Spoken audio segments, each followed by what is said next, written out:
Ես կարծում եմ, որ ընդհանրապես արձագանքները նաև Ռուսաստանի մատնում են, որ այս բոլորը հետևողականորեն նպատակ ունի Հայաստանում լուծել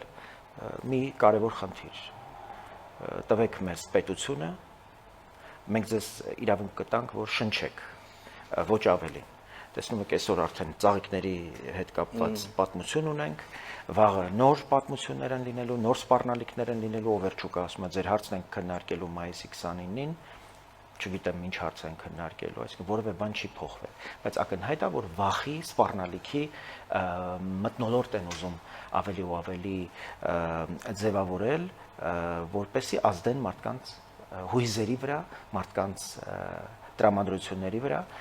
պիտի ասեմ, որ որոշակիորեն իրենց հաջողվում է, բայց տիտանական ջանքեր ենք գործադրում նաև ասելու, որ պիտի հնարավորինս զերծ մնալ այդ